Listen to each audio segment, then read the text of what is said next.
Hello, everybody. My name is Socorro. Thank you for joining me today. So today I'm going to talk about this word that everybody seems to throw around so easily is about being chosen. And I'm going to speak about how I feel about chosen and what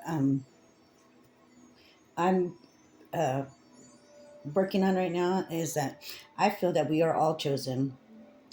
We all come here for a purpose, let's say role that we play, you know, because we all had to come down and everybody has to play one role, right? We can't all be good or we can't all be bad, or we're all here. Everybody is one.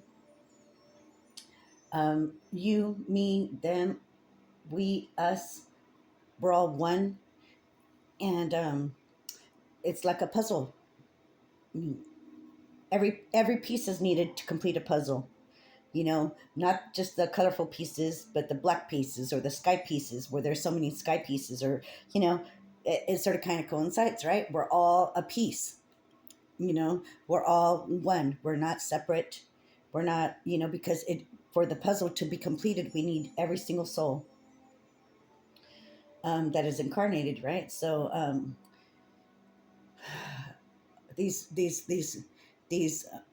ideas about being chosen is being holy, or just being love, or uh, put that into like a supernatural entity, whatever you want to say. you know it doesn't fit in the chosen role, right? Or so we're all one, and if we're all one and we're all a piece and we're all important, there's no separation. It's not him or her, or good or bad. It's all one. And like I said, it's not complete, and unless we're all we all put our piece in. So no one is perfect, and don't try to be perfect, because it's it's a goal that you cannot attain. And so sometimes people say, like I said, good or bad. It's not about being good or bad. It's about, when we know that we have crossed the line, do we make amends? you know the choices that we make after we start to awaken, and we start realizing that it's not just about here on earth. It's not just about our reality that we're living as spiritual beings coming down to earth. It's about everything. Am I being spiritual? And this is when we start. No, let me exchange that. This is not when we start, because people judge people all the time, even when you're being like a demon, let's say, or an angel. We sit and we judge other people by their actions and their words, but nobody seems to realize that this is why um, it's not about good or bad. It's about the identity, who you want to be and who you want to create. Um, and this is a big reason why I didn't want to start speaking, because I didn't feel I thought that if you were chosen, or if you were leading people, that you had to be perfect, and you had to, in other words, have that title. And it's not really about that. It's about you understanding who you are. And and lots of times we don't get to even cry out to God to understand who God is, and not as the metaphoric sense as like Jesus and God above, but um, let's see, basically that there is a higher theme going on other than the reality that we're living. And the reality that we're living is meant to teach us lessons, and situate they put situations in front of us, so we cry out to a higher being, somebody higher. We have faith that there's somebody else running the show. And when we do that, when we cry out to God, that's when everything kicks in. That's when the supernatural kicks in. That's when we're able to see things in a more, let's say, balanced way. you know there is, because when we cry out to God, it's usually when our human or anybody will not be able to help us unless it's a supernatural force. you know and for me, that happened about 30 years old, when I was pregnant of my daughter. I knew that there was no human thing I could do or anyone else could do to change the situation that I had created. I used drugs like 8 months out of 9 months pregnant. And I don't mean just, doing it now and then. I mean practically living on drugs.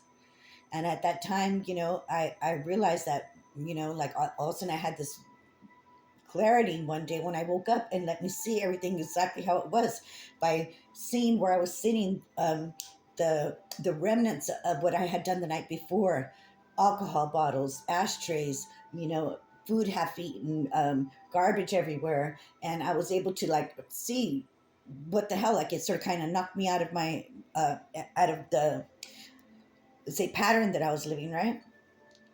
And at that time, almost 8 months pregnant, I got on my knees and I said, if you're up there, you make my baby come out okay, and I'll believe you exist. And he did. And he did.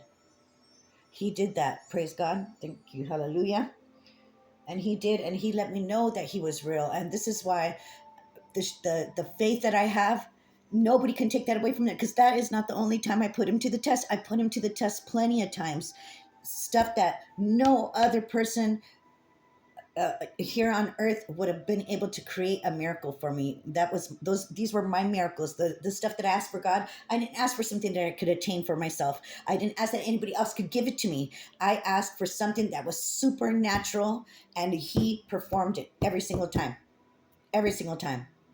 And this is why my faith is so unshakable, because I know there's something higher than myself that is creating all of this. And we all see our God in a different form, a different fashion, but it's really our adolescent stage is what forms us. Like I said, I didn't believe in God because, to us, church was something that we just did. It wasn't something that our hearts were in it. We were just told to go to church, and which was a Catholic church, which we all know is really based on nothing spiritual to begin with. um, and so I had no concept of God. But until I was in that desperate situation where I was able to cry out to God in order for me to see and know that um, there was something supernatural about what I asked for, and it was done. That I knew that there was something else besides myself.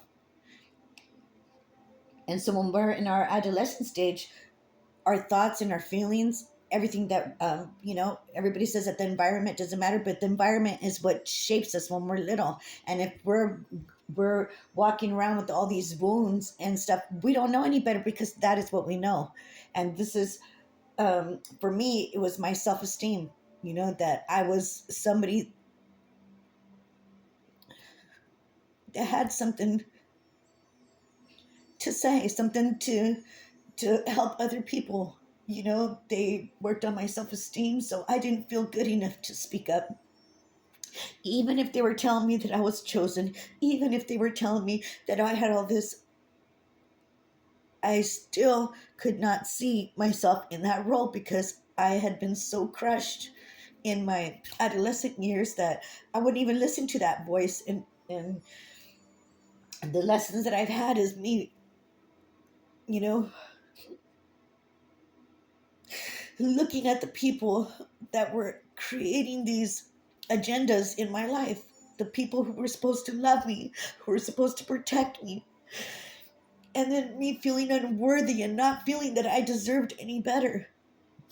All this stuff was, in other words, me living out, not being able to believe in myself, not being able to speak out, thinking I had anything worthwhile to say. And this is just like a vicious cycle that humanity is living from, lifetime to lifetime. How we perceive things how we are molded.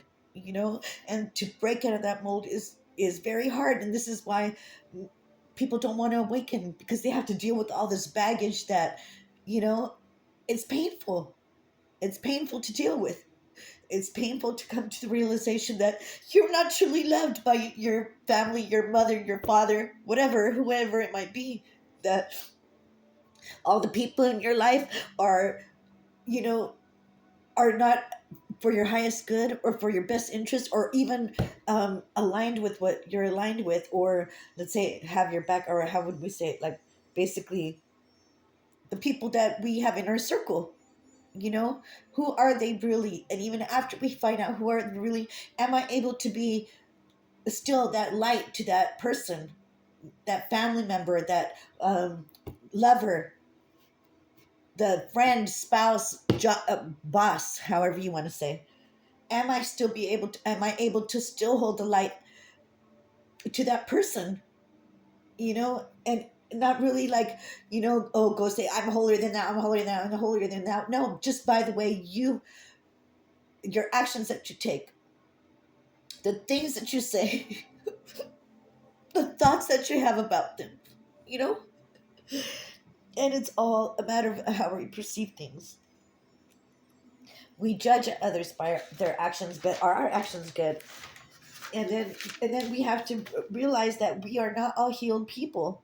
We are all people just trying to play the role. In other words, some people don't say that they don't want to play a role, they don't want to believe this, but hey, you know, whether you know it or not, or you like it or not, you're playing a role. No matter what role you play, you're in it, and you're a puzzle piece, and you matter just like every other puzzle piece matters.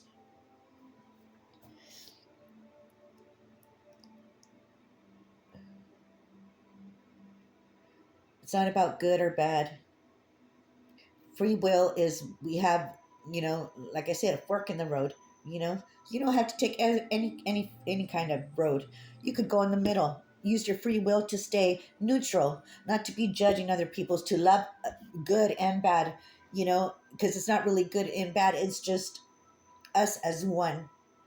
Every person that we speak to, talk to, everything that's living in even earth, we are all one, we're all connected, we are all the universe. We are all you, me, them, they, us, we, and we are all the chosen. Thank you.